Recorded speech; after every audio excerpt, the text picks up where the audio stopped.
don't know, this is just a little something before you go. So I'm not going to give these to children just because of the choking hazard, but you're welcome to take one.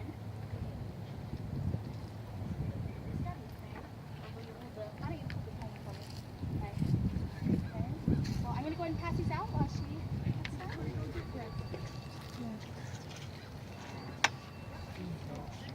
Back there, right? Yes.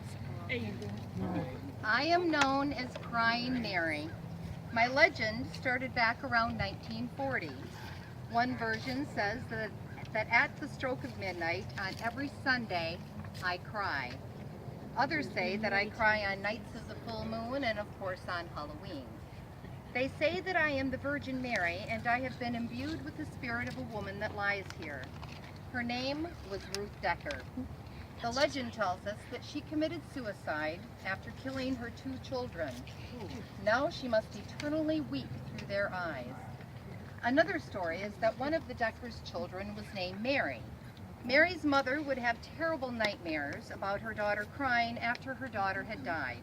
They say that Mary roams the cemetery on Sunday night about midnight, and the statue on her grave shows her tears.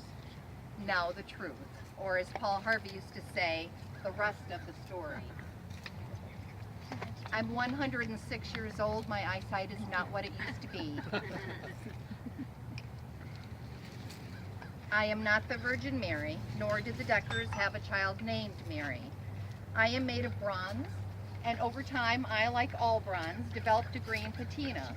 When rain or dew gathers on me, streaks form, and with the forming of the streaks on my face, my legend was born. In April of 1911, the sorrowing widow of Mr. Decker caused to be erected at his burial place a handsome memorial, and I came into being.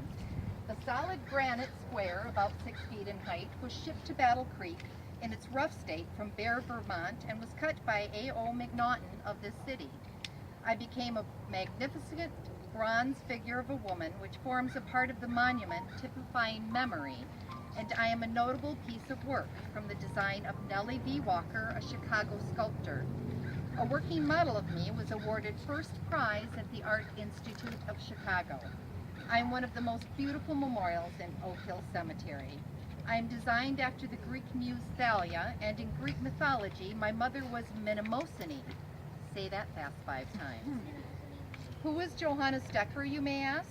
There was perhaps no better man known in Battle Creek than Johannes Decker, and in his passing away on January 18th of 1910, the city lost a man who had been a resident of the city since his earliest manhood, and during whose life his highest interests had been synonymous with these of the community with which he called home. Mr. Decker had devoted himself to the dry goods business in one capacity or another, but the past 10 years of his business experience found him engaged in real estate matters, and he was largely identified with realty and building interests up to the time of his death. Johannes Decker was born in Ulster County, New York on March 27th of 1839 and was 70 years of age when he died. He was a son of Josiah and Mary Elma Decker, both of Holland ancestry, and the family came from New York when their son Johannes was just a boy.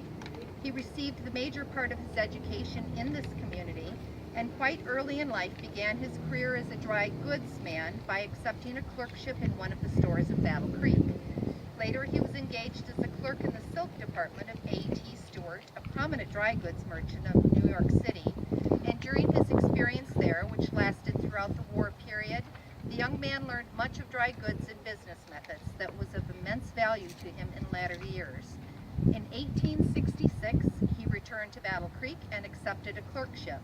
The year following, he made his first independent business venture, engaging in a partnership with S.M. Ashby, and the two conducted business here for a number of years under the firm name of Decker and Ashby. Following his connection with the firm, of which he was a partner, Mr. Decker engaged as a traveling salesman for Mills and Gibbs of New York City, dealers in dry goods and notions, and he continued with them until the year 1899, when he severed his connection with this firm and thereafter gave his undivided attention to the real estate business. His careful methods and honest, open manner of conducting his business affairs won him the confidence and esteem of the public, and he was known for one of the most reliable and trustworthy men in his line of business in the city. He attained a high degree of success in this line, his latter years being the most prosperous ones of his life. He was a man who possessed a wide circle of trusting friends, and his disposition and character were of a nature to render him entirely worthy of every confidence placed in him, however great. Mr. Decker was a Republican and active in a highly intelligent way in affairs of a political nature, although he would never be prevailed upon to accept an office of any kind. He was a member of the Athelstan Club of Battle Creek, and in his church relations was a member of the Independent Congregational Church. Mr. Decker married Miss Ruth A. Whitmore, the daughter of Giddings and Susan Houston Whitmore of Fredonia Township, Calhoun County. The marriage occurred on September 4th of 1867.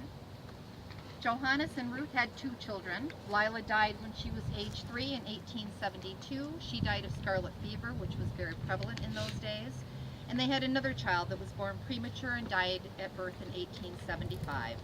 Johannes died in 1910 at the age of 70, and Ruth lived on until 1925 when she died at the age of 85. I was restored to my original beauty in 2010, and though time again will turn my patina back to the green in streaks, I will always be a beautiful work of art and a beautiful symbol of the love and memory of the Decker family.